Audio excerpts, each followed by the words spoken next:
Coming in at number 1 on Cigar Aficionado's top 25 cigars of 2019 is the Aging Room Nicaragua Maestro. I've got the Espressivo. Stay tuned.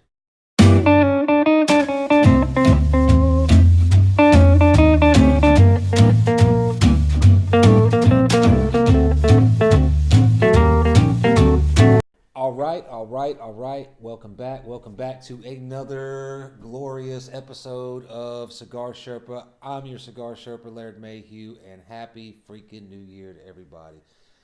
It is the first day of 2020, and I'm not flying around in a car yet. I don't have a robotic dog, so I guess I just got screwed out of that one. But anyway, on a brighter side, I have got the Aging Room Nicaragua, the Quattro Nicaraguan, and I've got it in the Espressivo size. Now, for those of you guys that keep up with the goings-on in the industry, the Nicaraguan Quattro Maestro, okay, which is a 6-inch by 52 ring gauge cigar, was voted the number 1 cigar of 2019 by Cigar Aficionado.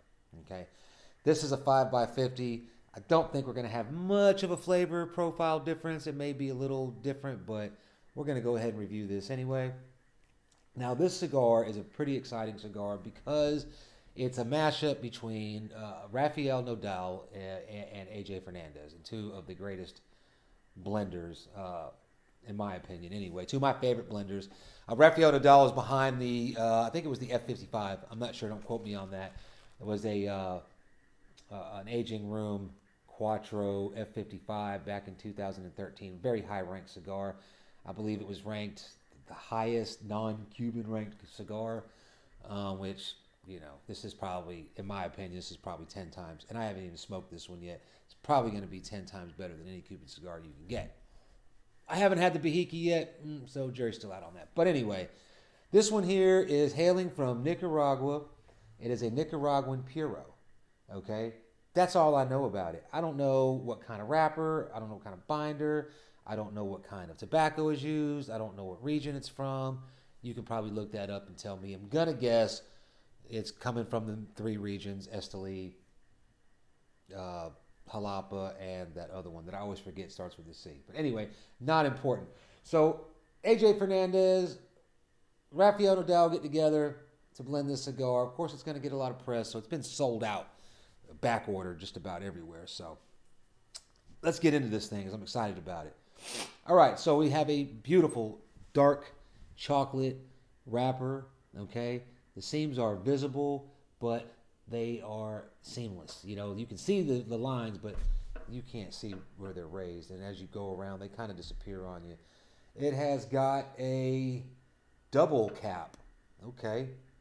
It's a pretty good looking double cap. All right. Smells like cocoa. Got a hay scent going on there. Kind of like a sweetness too.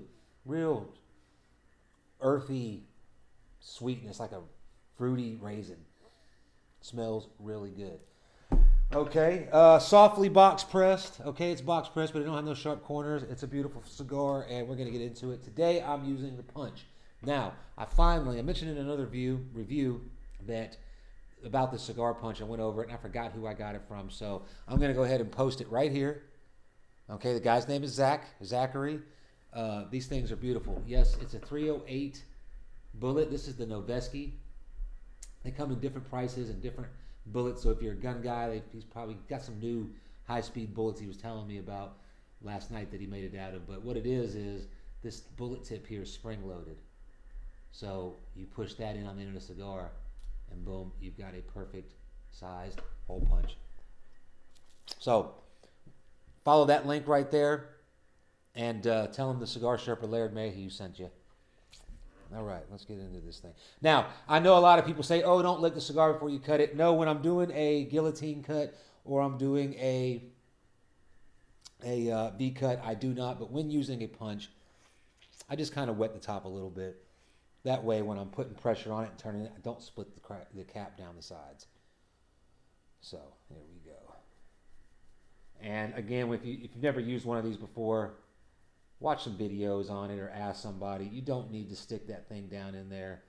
and core it out like you're trying to take a core sample out of the ground.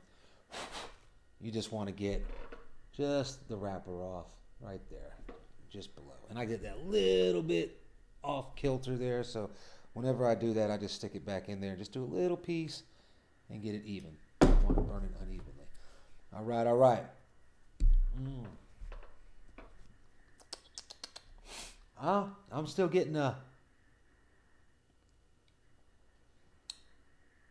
getting that hay flavor and that sweet cocoa, slightly fruity. All right, let's fire this bad boy up. And again, like every other review, I'm using my favorite lighter, the Vertigo.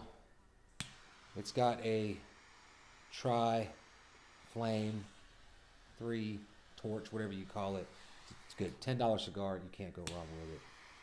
Okay. So again, I know everybody's got their own personal preference on how they do this. And I waste a lot of gas, but I like to kind of toast the end of it. I know it's not my thing. A lot of people do. Some people just put a match on the end of it, or a cedar stick if you really want to be bougie about it. But me, I just like to kind of toast the end here until it gets going evenly. Try not to scorch the wrapper. Trying to put that tattooed black line around there evenly, and then I'll hit it with the... All right.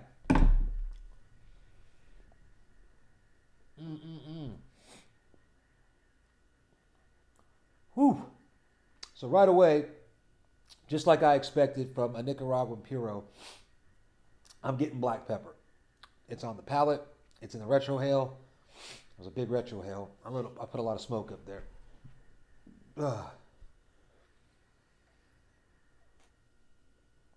Okay. It's earthy. Just like, again, it is starting off like a typical Nicaraguan puro, except it's pretty high concentrated black pepper right now. Okay. Now, getting a few puffs into it. Black pepper on the retrohale is kicking my butt right now. I don't know if you can see my eye kind of twitching, but it's still burning. Whew, I like that a lot. On the palate, I've got an earthy sweetness. I'm going to stay with that. It's almost like a chocolatey fruit taste. So I'm going to say a raisin because that's as close as I can associate. The pepper is like a tough pepper. It's not a smooth pepper at all. Whew. That is, y'all have heard me say this before if you watch my other reviews, but that is a Chuck Norris roundhouse kick to the face on the retrohale on this baby. This thing has got some kick. Whew, I need to wash some of that down with my black coffee this morning that I'm pairing it with in my Coolest Dad cup, because I am the coolest dad.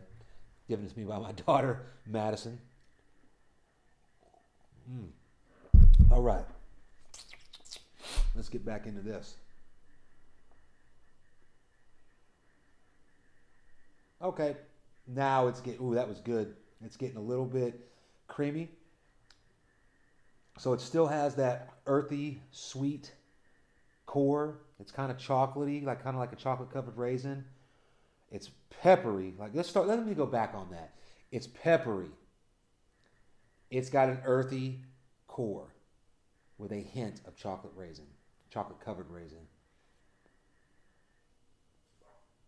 Now the smoke is getting creamy, and it's picking up on the finish, a spicy finish like cinnamon, nutmeg, so baking spice. I'm like an allspice, really good, and pepper's still there. So I'm going to sit back and I'm going to take my time with this one because it is a bit of a pepper bomb. I'm really enjoying it. I've been looking forward to it. I'm not going to rush through it. So I will be back when I get into the beginning of the first, third, and at the end of this, and I'll keep notes of any flavor transitions. Stay tuned. Oh, welcome back. Welcome back. We're just taking some notes here. We got some flavor transitions going on.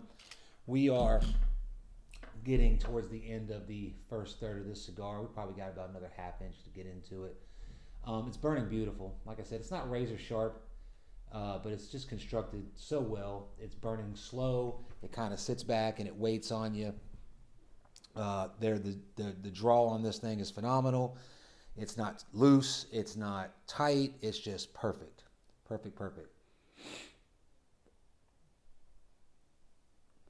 Big old clouds of creamy, creamy smoke.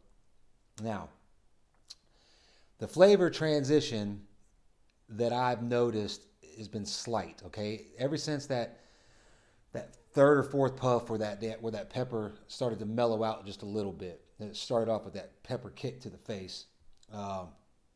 It picked up that earthy, sweet core, fruity flavor, okay? I'm trying to think back here and look at my notes at the same time. The transition has been a little more sweetness as far as the cream. It almost takes on a coffee note, but like a creamy coffee, okay? So it's got that pepper still on the palate. It's got good pepper, black pepper on the retrohale. It's got a sweet earthy core with a little fruitiness in there, like a raisin. And it's also got a good baking spice in the background. Cinnamon and nutmeg. Coming into the beginning of the first third here, I'm picking up a leather note. That pepper is still there, but it's kind of mellowing out. It's not hitting you up front. It's as you get out on the retrohale. It's still slight on the palate. Very smooth cigar. Very well balanced cigar. And you can just see that smoke is just great. So ash, nice and white, nice and tight. I don't think I'm going to ash this thing. I'm just going to let it fall off on its own and see where we go from there. So I will be back when we get into about the halfway point of the cigar and let you know how it's going. All right. We are coming into about the middle of the second third here. And let me tell you, this cigar has just been good from the beginning. I had the slight transition with the leather taste, but other than that, it's staying about the same. It's burning very, very good, and it's just a great cigar. So far, it is smoking and tasting like a #1 cigar. I can't complain with that. I can't say that I would put it on my #1, but it definitely belongs there in the top 5. It's just beautiful. It smells really nice. The aroma is very nice. It's just the construction is good and the flavors are there for what I like anyway. I'm a big fan of Nicaraguan tobacco. It's probably my favorite tobacco. I like it when it's blended. You know, there's cigars out there that Dominican where I think every favorite cigar I have has a Nicaraguan core to the cigar itself. Most of my favorites are normally Nicaraguan in the inside and wrapped in a Mexican or a Connecticut broadleaf wrapper. But anyway, I forgot to mention in the first part of this review that if you are a newcomer to the Cigar Sherpa page or channel here on YouTube, while you're here, if you're enjoying it, if you're getting anything out of it, if you've watched any of my other reviews and you haven't subscribed, hit that subscribe button. We really need the support.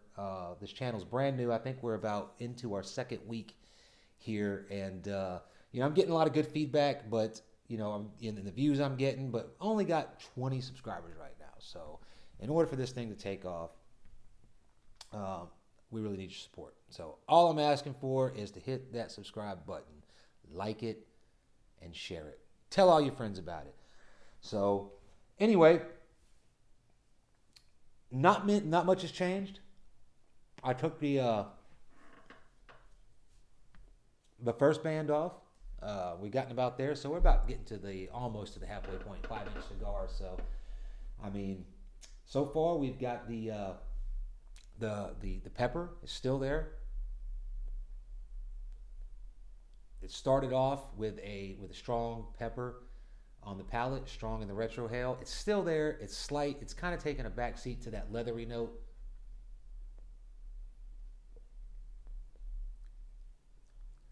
Ooh, that was new. That new note. Hold on a second. That was almost like a caramel. Okay. So in the second act of the cigar, going into the second third of the cigar, I started picking up a leathery note. Okay. Along with that leathery note, we started picking up some baking spice, some cinnamon, slight nutmeg, and it stayed that way. Good creamy smoke, very, very good rich coffee flavor. And coming into about the end of the second third, going into the halfway point, I just picked up a nice caramel flavor. And it's creamy caramel. It's not a toasted caramel. Yep. Ooh, almost like an almond flavor too. Wow. Very complex. I'm going to keep concentrating on this thing. I'm going to make some more notes on it, and I will be right back with the last act of this cigar. Stay tuned. All right, coming into the final act, the final third of this cigar. We are now past the Aging Room band, and it is picking up in strength. Okay, so it stayed consistently about a medium to full-bodied cigar. Very complex flavors. The strength is picking up a bit as we get into the final third of the cigar. It's still smoking beautifully. I've only ashed this cigar twice.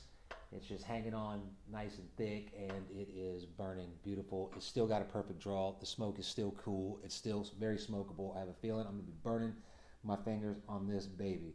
Now, coming in, as soon as I took that band off, it's weird. As soon as you take the band off, for me anyway, I don't know if it's psychological or if they plan it that way, but the flavor float profiles usually always shift, especially coming from Nicaraguan cigars, usually AJ Fernandez cigars, Oscar Valladera cigars. When they start getting into the last, it's like they pick up a little bit just to kind of keep you interested, and this one is doing that.